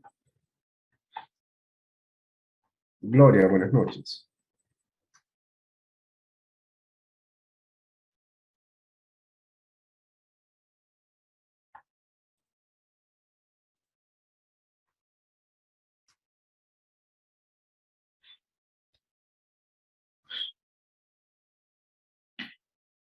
Consideraciones generales respecto al bloqueo. Gloria, ¿termina su pregunta? En todo caso, seguimos. Muy bien, sigamos. Bien, entonces, yéndonos a un contrato básico de compra-venta de un inmueble, ¿no? Tenemos así, desde la parte introductoria, en la cual tenemos la identificación de las partes, ahora le aumentan también correo electrónico, le aumentan lo que es número de celular, ¿no? Para efectos de notificaciones, ¿no? Esto es válido totalmente, agregar esos términos, ¿sí? Acá no aparece, pero bueno, hay que agregarlos también. Ahora, la parte inicial o la parte de introducción, ¿sí? Vamos a tener de que los datos o las facultades, ¿no? Se tienen que detallar en la partida y al mismo tiempo señalar qué registro de personas jurídicas se encuentra, pues en Lima, Bancay, Puno, Trujillo, según corresponda. Y en algunos casos, hasta el asiento o la hoja en la cual se encuentra inscrita las facultades, porque la representación de la empresa puede ser, pues, puede tener infinidad de hojas, infinidad de representantes, no tantos así, que eso se le dificulta tanto al calificador de los registros públicos como al notario. Entonces, si se coloca el asiento, es mejor aún. Cuando hago la descripción del inmueble, ¿ya? Algunos cometen el error de describirlo como comercialmente se puede conocer, o en todo caso como se señala en los autovalúos o similares. Sin embargo, lo que yo voy a necesitar es la descripción literal de la última dirección registral. Puede cambiar los alcaldes de un distrito y pueden cambiar las avenidas, ¿no? Entonces cambian las avenidas, los nombres, ya no se llamaba calle 1, sino le pusieron una denominación a esa calle, ¿no? Pero en el autovalúo se señala con una denominación, sin embargo, quiero aplicar o quiero describirlo de esa manera, ¿no? Sin embargo, lo que va a prevalecer es cómo se encuentra descrita ante registros públicos, cómo se ha sido asignada esa denominación. Si es calle 1 o calle 2 o calle 3 y actualmente tiene otros nombres, ¿ya? De personajes, pues, y quiero que a nivel registro público, deseo, tenga esa voluntad de que también aparezca con el nombre del personaje que se le ha puesto a mi calle, pues tendría que mandar un certificado de nomenclatura que me otorgue la municipalidad. Y ese certificado de nomenclatura le enviaré junto pues al certificado de numeración. De pronto el inmueble era calle 1, manzana K, lote 20, ¿no? Pero actualmente esa dejó de ser calle 1, sino pues tengo calle Miguel Grau y ya no es manzana K, lote 20, sino tiene como numeración 1, 2, 3. Pues solicitaré a la municipalidad mi certificado de nomenclatura, mi certificado de numeración, que me permita, pues, enviarlo a registros públicos y que ellos tengan esa variación. Y a partir de ahí recién podrá ser la, la descripción como tal, pero amerita sí una descripción literal de la última dirección registral, registral, ¿correcto? ¿Sí es? Con indicación de la partida y del registro de propiedad inmueble de donde se encuentre esta zona registral. ¿Ya? ¿Y qué pasa si estoy vendiendo un departamento, por ejemplo, ¿no? Hay una particularidad. A veces cuando se copian los contratos, muchas veces eh, puedo estar vendiendo un departamento o puedo estar vendiendo una casa, ¿sí? Y como es un contrato tipo copia, pásame el modelo, dicen a veces los colegas, ¿ya? Termino colocando lo siguiente, ¿no? El inmueble descrito en el caso anterior, comprendiéndose la venta, las servidumbres, aires, usos, costumbres, entradas, salidas, construcciones. Pero si estoy vendiendo un departamento ubicado en un edificio que tiene 10 pisos y este departamento se encuentra, piso número 3, digamos, ¿no? Y ahora puede ser que se encuentre en el último piso, que sí tenga el derecho a aires, pero es un departamento, ¿ya? No tienes derecho a aires, ¿ya? Te lo van a observar. El contrato va a ser observado ante registros públicos porque te va a señalar de que este departamento no cuenta con derecho a aires, ¿ya? Entonces, no siempre todos los inmuebles tienen aires, ¿ya? Es un terreno de pronto, ¿sí? Ubicado en calle Miguel Grau 1, 2, 3, es un terreno, casa, lo que tú quieras llamar. Bueno, sí, pues va a comprender su totalidad, ¿no? Servidumbres, aires, usos, costumbres, entradas, salidas, construcción, instalaciones, todo, ¿no? Te lo voy a demoler por último, ¿sí? Está bien, pero no puedo, tengo que cuidar mucho el término de aires cuando voy a llevar a cabo la compra-venta, la transferencia de un departamento, por ejemplo.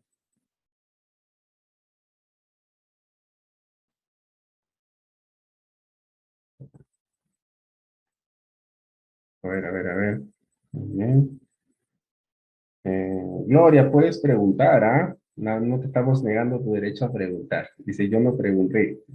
¿Se está quejando, Gloria? No creo, ¿ah? Gloria, puedes escribir preguntas, no hay problema. Buenas noches me pusiste, pero no vi tu pregunta, pensaba que ibas a preguntar. Vamos con Juan Sánchez. A ver, Juan Sánchez señala, doctor, si se compra un inmueble y en la escritura se paga, que se paga el saldo, no se pone el tiempo que riesgo hay, la minuta, compatibilidad, ya, ahí, la minuta, qué porcentaje de esto. No te entiendo bien, Juan. Replantea tu pregunta, por favor. ¿Ya? Entiendo yo de que es una compra-venta donde no hay la cancelación total. ¿Ya? Y luego, ¿qué? Luego esto queda en minuta. No, no está claro. Porque si vamos a ponernos el siguiente ejemplo, a ver, vamos a interpretando lo que estás preguntando. Hago una escritura pública, no cancelo el íntegro del precio de venta. ¿Ya? Punto número uno. No pagué el total. ¿Ya?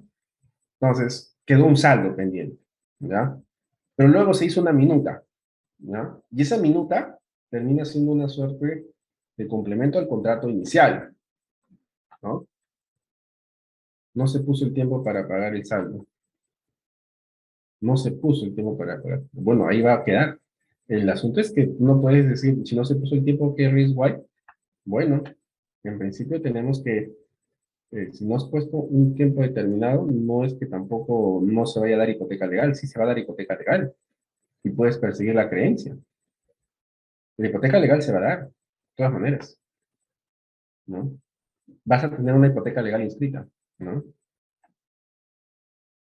Solo hay minuta, ya, la minuta, ¿en qué sentido? Solamente tengo una minuta respecto al saldo de precio,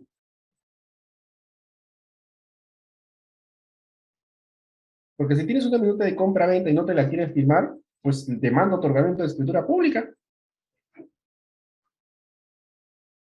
Hay que demandar, te lo firma el juez.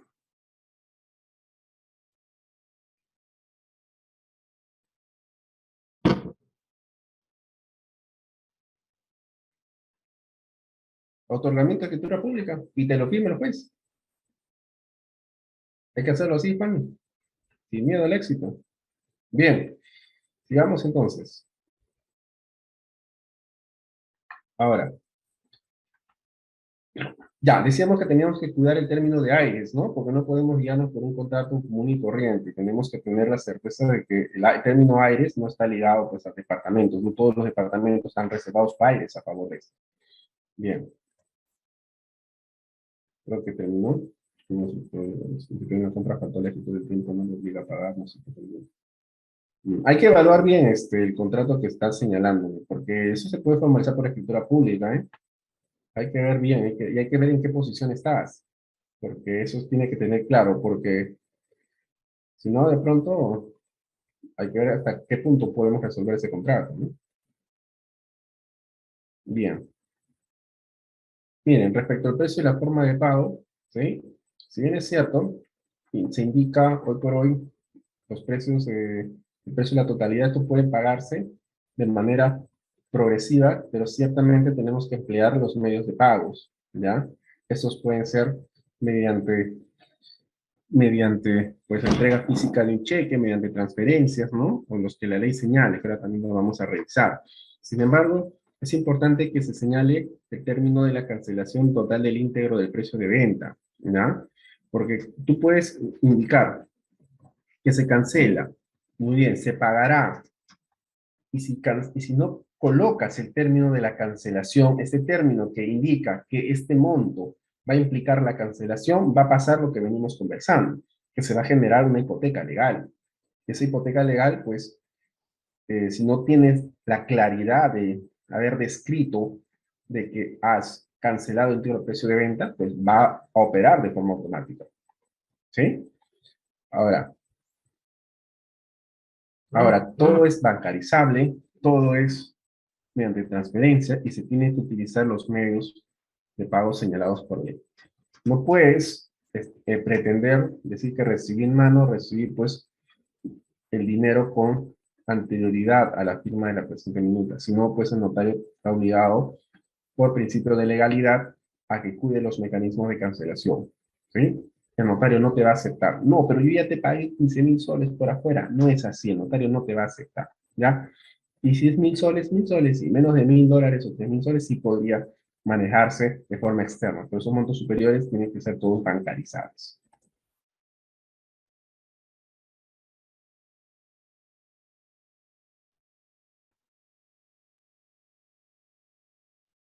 Bien, Juan, no quiero ser grosero, pero quiero entender mejor para que nos ilustre a todos el caso en concreto, pero claro, hay que evaluar siempre si es que, de qué posición estás para ver si favorece o no a tu cliente, ¿no? O sea, de qué manera quieres sacar ventaja hacia el favor del comprador o del vendedor, ¿no? Porque digamos que tú quieres vender y deshacerte, ¿no? Quieres que te pague y no se ha puesto tiempo, bueno, esa es una figura y lo otro es eh, si es que finalmente te conviene resolver el contrato o quieres continuar ejecutando las labores, ¿no? Perdón, ejecutando la compra-venta, ¿no? Así es, hay que entenderlo mejor. Bien, ¿qué pasaba si no había cancelación en tu precio de venta? Y yo no deseo, de pronto, no deseo que a nivel registros públicos se inscriba a favor del comprador, porque claro, pues no me ha pagado la totalidad del precio de venta. En ese sentido, lo que me corresponde a mí es que en esta compra-venta puedo yo pactar una reserva de esta propiedad, de este bien, hasta que esta se cancele de forma íntegra, pues no va a pasar ese traslado de dominio a favor del comprador. ¿Puedo hacer un pacto de reserva de dominio? Claro que sí. ¿Condicionado a qué? A la cancelación total del íntegro del precio de venta. ¿Qué va a permitir esa figura? Es que este comprador no pueda utilizar el inmueble para realizar una transferencia adicional o pretender vendérsela a alguien más o pretender hacer préstamos con garantías hipotecarias porque no es el dueño, no es el dueño técnicamente, ¿no? Hasta que cumpla con la cancelación total del íntegro del precio de venta. Entonces, adicional a mi contrato de compra-venta, ¿sí? Voy a pactar como una cláusula de que como vendedor me reservo la propiedad del bien hasta que se haya pagado todo el precio de venta, ¿no? O la parte determinada, pues que se indique allí, ¿no? Aunque incluso este bien haya sido entregado, ¿no? Al comprador. Va a haber un riesgo, bueno, el riesgo es el deterioro que se puede dar sobre la propiedad, sin embargo, ¿no? Voy a tener esa tranquilidad de que ese inmueble todavía me tiene a mí como titular, ¿no? Y no está a nombre del comprador. ¿Y esa carga se inscribe en registros públicos? Sí, va a ser información pública de que el fulano quien está comprando la propiedad a la fecha no me ha pagado. Y como no me ha pagado, pues ello implica de que todavía está a mi nombre, ¿no? Entonces el comprador se va a tener que esmerar con la finalidad de que cumpla con pagar. Y una vez que pase a su nombre, pues esta persona puede hacer y deshacer en el sentido de que pueda dejarlo en hipoteca, ¿no? A través mediante préstamos, ¿no? O en todo caso, que considerarse como un inmueble. ¿Cómo me ayudaría, por ejemplo, esta figura si yo quiero realizar un proyecto inmobiliario? Puedo proponérselo también a la parte vendedora, a quien me puedo hacer socio con estos propietarios. Claro, me podría ayudar en el sentido que voy a hacerle saber de que si bien estoy comprándole el terreno, pues este todavía no va a pasar a mi nombre, ¿no? Por esta cláusula que me permita la reserva de propiedad. Es una tranquilidad para esos vendedores que de pronto necesitan ahorita una liquidez, necesitan un dinero, ¿no? Mientras se va desarrollando el proyecto, claro, es una gran ayuda, ¿no? Es una alternativa. Nos permite que los propietarios tengan esa tranquilidad, esa paz de saber de que a nivel registros públicos siguen apareciendo como propietarios porque no se les ha pagado el íntegro del precio de venta.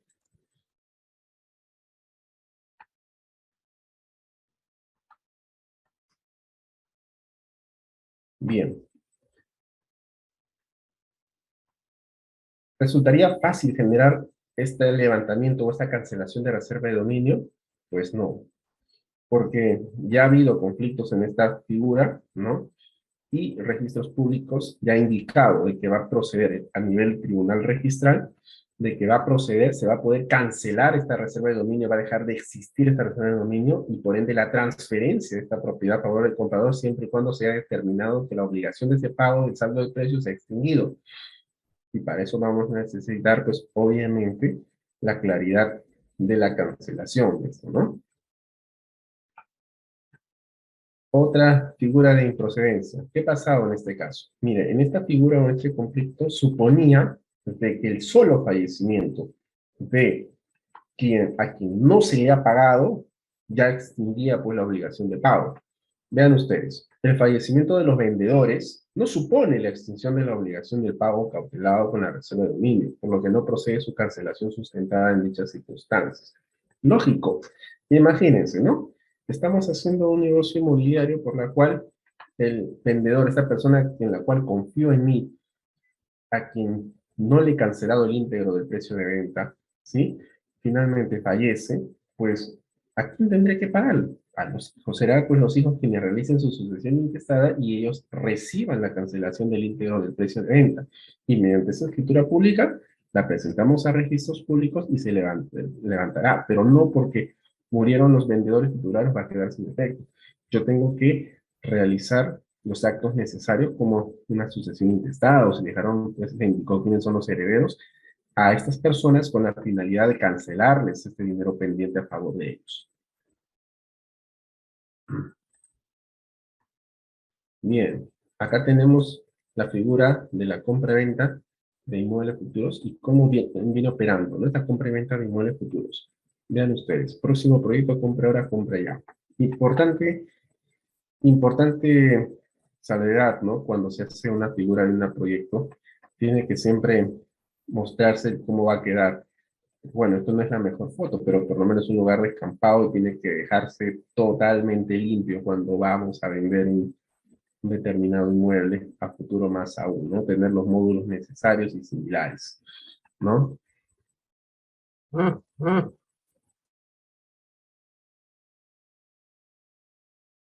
Aquí voy a empezar con algunos pronunciamientos del Tribunal Registral, a manera que vamos cerrando esta etapa de figuras de inmuebles futuros. Les hago saber lo siguiente a los participantes, ¿sí? Si desean algunos modelos o contratos que también les puedo orientar, ¿no? Siempre piensen en algo. No todo resulta ser igual para todos los casos. Hay que ser como sastres, ¿no? Hay que ponerle al entalle a las personas para que le quede bien el traje. Entonces lo mismo pasa con los contratos, ¿no? Pero si por mi parte les puedo facilitar algunos materiales, yo encantadísimo de hacerlo, ¿ya? Ahí en el chat voy a dejar mi número de teléfono y mi correo para que me puedan escribir. Bien, entonces, cuando hablábamos de inmuebles futuros, hablábamos de que son inmuebles que de alguna manera tienen que ser a futuro, tienen que ser inmuebles determinados o susceptibles de determinación, ¿ya? Ahora, puede ser que no exista de manera expresa, de manera exacta, claro que sí, porque puede haber ciertas variaciones respecto a su denominación, ¿ya? Pero el registrador no se puede poner tan exquisito, ¿ya? Cuando hablamos de la denominación. Vamos a ponerlo de esta manera, ¿sí? Vamos a poner que nos encontramos en un departamento, por ejemplo, ubicado en la calle Luis Carranza, ¿sí? Número 365, interior 203.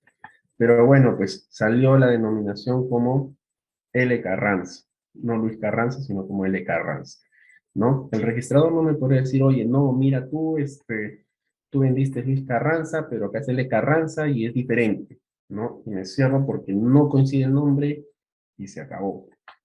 Entonces, cuando hay esta discrepancia respecto a la identificación de un bien, ¿ya? ¿No? Puede ser objeto de observación siempre y cuando existan, pues, no existan, mejor dicho, tantos elementos, ¿no? Que me lleven o me inviten a ver de que evidentemente es diferente, ¿no? Entonces, no puedo objetar ese tipo de documentación, porque estamos hablando de compra-venta de inmuebles futuros, ¿ya? Entonces, la sección de propiedad exclusiva, que es objeto de un contrato de compra-venta en futuro, puede ser determinada o susceptible de determinación en el contrato respectivo. Y obviamente, pues, está claro que una diferencia gráfica mínima no puede condicionarme a que yo tenga que hacer toda una nueva escritura pública, un documento nuevo, sino bastaría ya con este documento, esta escritura pública firmada como compra y venta de inmueble futuro, por la cual ya me sea suficiente y me genere la inscripción. No tengo que estar pensando en que si la variación es íntima y tengo incluso otros elementos que me hacen notar que son sobre el mismo inmueble, las características, memoria descriptiva, pues no tendría que generar mayor observación. ¿Ya? Algunos, no sé si se acuerdan, hay un proyecto en la Colonial donde intervenía Inmobiliaria del Colca, ¿ya? Ahí se generaron también tremendos proyectos por las cuales habían sí discrepancias y ahí sí eran notorias, ¿no? Digamos que el 601 llegó a ser el 603 y el 603 llegó a ser el 602, entonces esas numeraciones sí son pues objetos, ¿no? Aclaratoria, ¿no? Pero si son algunos que no ameritan o no generan pues una ardua o una gran diferencia, pues no tendría que generar mayor problema en cuanto a la descripción de inmuebles futuros.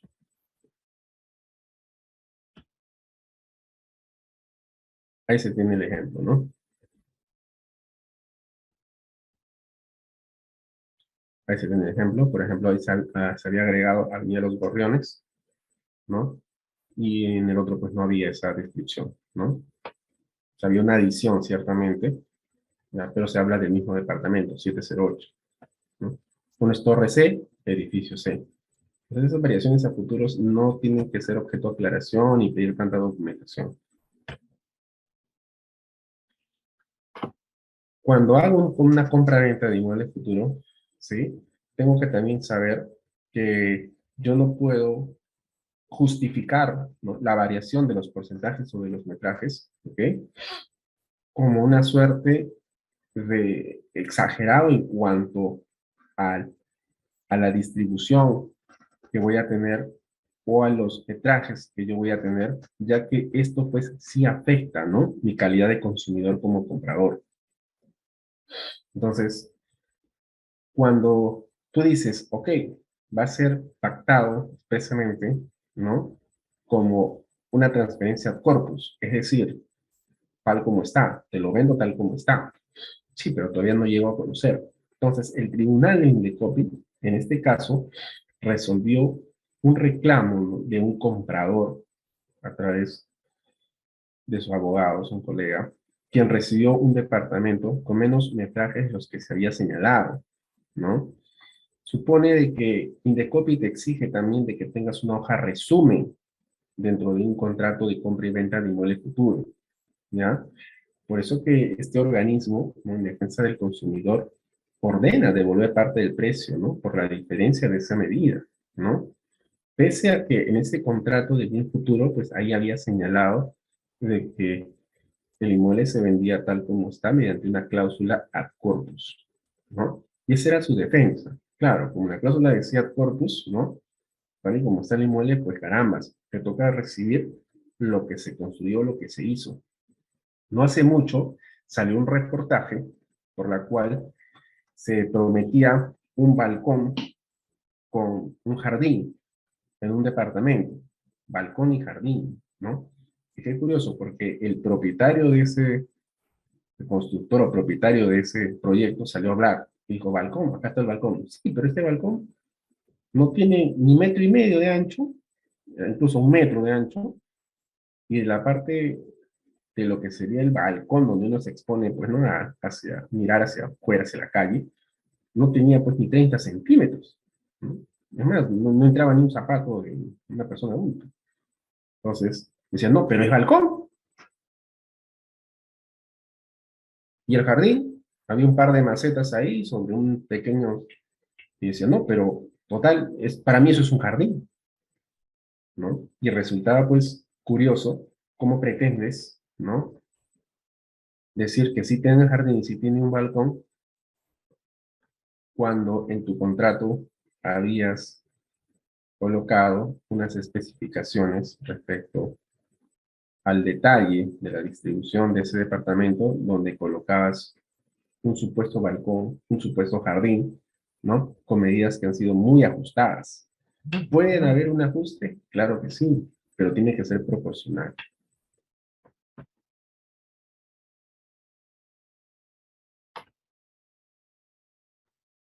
¿Te compro el área o te compro el todo?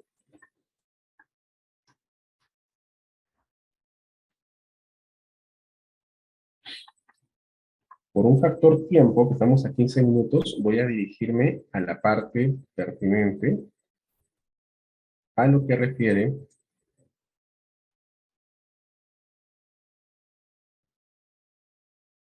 al término ad corpus en el contrato de compra-venta. Vean ustedes que si el bien se vende fijando un precio por el todo y no con arreglo a su extensión o cabida, aun cuando ésta se indique en el contrato, el comprador debe pagar la totalidad del precio a pesar de que se compruebe la extensión o cabida real, que es diferente. ¿Qué pasa? De que muchas veces en la práctica ya se le están negando incluso demandas a favores de las personas quienes compran sin conocer de manera diligente, ¿no? Ya no hablando de compra y venta de inmuebles futuros, sino sin conocer de forma diligente, sin ser ese comprador diligente, las extensiones de las propiedades que se están adquiriendo. Es más, ¿no? A veces se ha dado, ¿no? Muchas oportunidades que sabidamente dicen, no, yo compro ese inmueble con tu inquilino adentro, con el propietario adentro, con quien fuese, véndemelo nada más y yo me encargo. Incluso ese tipo de demandas también están siendo rechazadas a razón de que un comprador diligente tiene que por lo menos conocer de manera exacta cuáles son las características y si éste se encuentra con la presencia de algún poseedor o similar, ¿no? Que luego te vaya a sacar documentación de por medio que haga ver que también tiene ciertos derechos, ¿no? Entonces, cuando hablamos de una compra-venta de este tipo, tenemos que ser muy diligentes en cuanto se trata al conocimiento de las características, así como la presencia de poseedores de los inmuebles. Bien,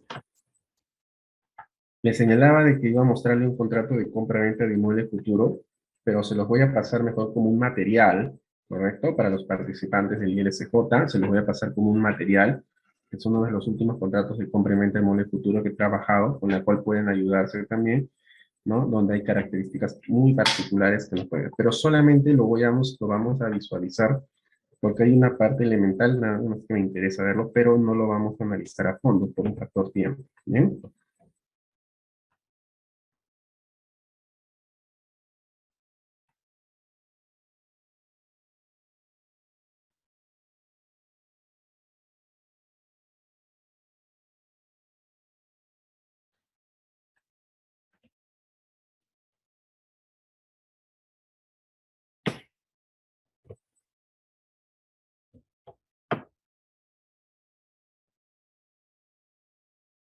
Bien, entonces ya deben poder visualizar.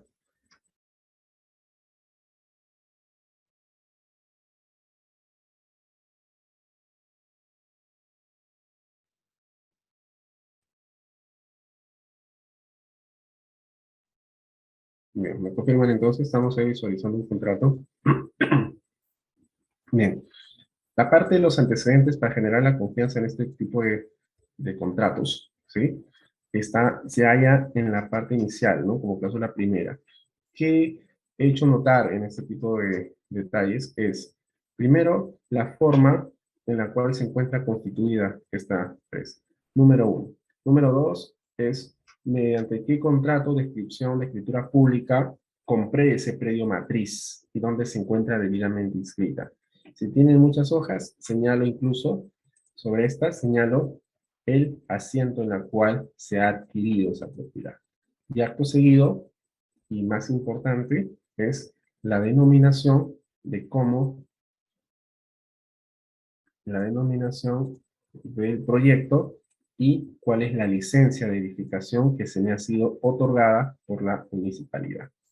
¿Sí? Estos son elementos que me van a ayudar a generar la confianza y al mismo tiempo me van a permitir dar una seguridad pues a nuestro futuro comprador.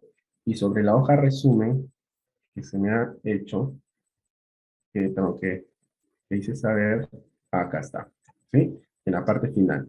Esta hoja resumen nos va a ayudar también a evitar algunos conflictos respecto a nuestros consumidores, porque son consumidores, ¿no? Que pueden, son los consumidores finales, en este caso, que pueden acceder hacia, a las, hacia el ámbito de Indecopi, ¿no? Y pueden también poner las quejas respectivas. Mediante esta hoja resumen, pues orientamos a que esté de una manera más detallada, más minuciosa, lo que se está pretendiendo contratar. Este material se los voy a pasar para que puedan revisar.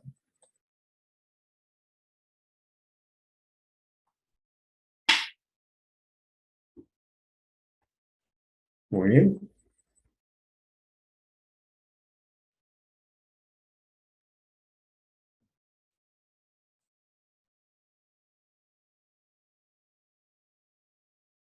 Muy bien.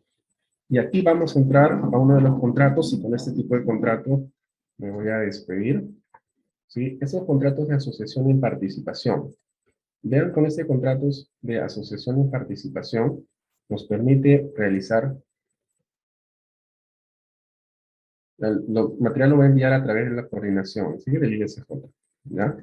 Este material de documento de asociación y participación nos va a permitir realizar proyectos, ¿sí?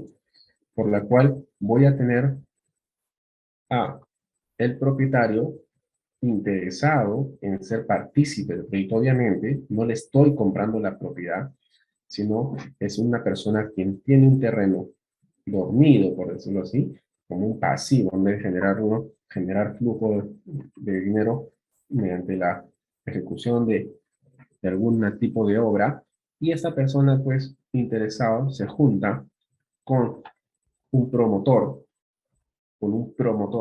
¿no? Vamos a llamar inversiones las cuotas, ¿sí? Con quien finalmente se va a encargar de buscar a los inversionistas y colocar el personal de obra necesario para ejecutar la obra y asociarse de manera tal de uniendo fuerzas, uno colocando el inmueble y otro llevando a cabo la ejecución como promotor, pueda desarrollar el proyecto que ahí se pueda indicar, ¿no?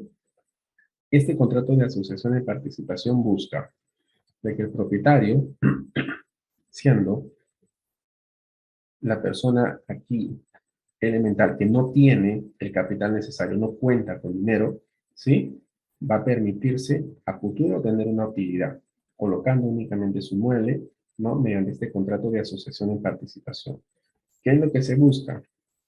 La edificación de una vivienda, ya sea multifamiliar, ya sea locales comerciales o cualquier otro tipo de inmuebles que puedan ser objetos a venta, ¿sí? ¿Cuál es la característica de este tipo de contrato? Que va a permitir de que cada una de las partes, ¿no? Puedan realizar sus labores conservando para sí la figura de propietario propiamente dicho, mientras la otra parte va a ser un promotor, por la cual deciden realizar un determinado proyecto y para este efecto va a tener de por medio el propietario del inmueble el pago de este inmueble en cuotas. ¿Cómo se va a pagar? En cuotas o en todo caso se va a pagar cuando se termine de concluir el proyecto o de vender todos los proyectos. Entonces, aquí este propietario puede sacarle ventaja de la siguiente manera. Vamos a suponer de que si como terreno esto vale 100, ¿ya? Y tengo un proyecto en una zona comercial que sé que me puede generar las ventas y el flujo necesario para lo que voy a realizar, pues entonces a un año, a 2 años, por lo que vaya a tomar este proyecto, pues tú no me vas a pagar 100, porque como vas a trabajar con mi terreno, ya me pagarás 180, por ejemplo. O ya veremos una serie de márgenes de montos para que sobre esos montos pues, pueda llegar a obtener una ganancia más exquisita. hacia mi favor, ¿sí? Entonces, pero mediante este convenio, ¿sí? El promotor va a tener pues la obligación, ¿no? De que por lo menos para iniciar esta, esta, esta obra, ¿sí? Haga un desembolso inicial, ¿no? Un desembolso inicial, y mínimo incluso, ¿no? Yo le daba el ejemplo una vez a un cliente, yo le decía, mira, tienes un terreno que no lo vas a utilizar absolutamente para nada, ¿ya? Le preguntaba, ¿a cuánto alquilarías este terreno si tendría que utilizarlo yo como para guardar cualquier cosa? Me decía, bueno, por este terreno yo lo alquilaría a $2,000, ¿ya? Ok, mira, el promotor, en todo caso, ¿no? El cliente nuestro, te va a pagar ese arriendo de $2,000, ¿sí? Como un arriendo más, ¿ya? Y considéralo como un arriendo. ¿Y a cuánto lo venderías? No, lo vendería, vamos a poner a $200,000. Perfecto, lo vas a vender a $200,000. Ya, entonces, como no vas a perder, ¿no? De ninguna u otra forma, entonces esos $200,000 vamos a congelarlo, ¿correcto? Y no vas a dejar, pues, de tener un arriendo, ¿no? Entre comillas, porque finalmente es parte de lo que mes a mes yo te voy a pagar, ¿no? Pero no como una suerte de pago del precio de venta, sino como suerte de un arriendo. Entonces, no vas a perder por ningún lado, porque una vez que yo termine de ejecutar esa obra, tú vas a seguir pensando de que esto pues es un terreno, porque no tienes el dinero necesario para edificar. Entonces, vas a tener el ingreso de ese pago mensual y cuando yo culmine mi proyecto, pues obviamente te voy a pagar lo que valía ese terreno, ¿no? Entonces, si nos demoramos un año, en ese año, pues son $240,000 que has recibido, ¿no? Son, es el monto, perdón, termina siendo una suerte de todo un año de aportes a razón de $2,000, serían los $24,000 que va a recibir en un año, más los $200,000 que me pediste como parte de la venta de esa propiedad, ¿sí? Entonces, ahí vas a tener como $224,000 en un año, ¿correcto? Y me dejaste trabajar, pero fírmame este contrato de asociación en participación, para que todos estemos claros. ¿Y eso qué ha implicado? ¿De firmar un contrato de compra-venta? No, no he firmado un contrato de compra-venta, ¿no? Me hice líos con reserva de dominio, otra cosa más, necesitaba más dinero, ¿no? Solamente necesitaba para ejecutar mi proyecto $2,000 mensuales, que puedo trabajarlo con recursos de otras personas también. Entonces, este contrato de asociación en participación me permite tener mi calidad de promotor, ¿no? Hacer que el dueño siga teniendo su calidad de propietario, ¿no?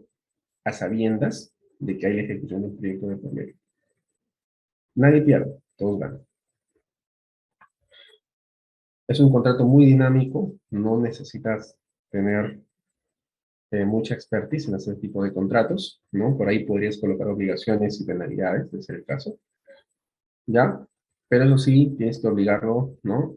A que el comprador oportunamente te genere pues la venta, ¿no? Ya haremos firmar por ahí una opción de compra de pronto, ¿no? Para comprarle pues, ¿no? Como terreno, entre comillas, ¿no?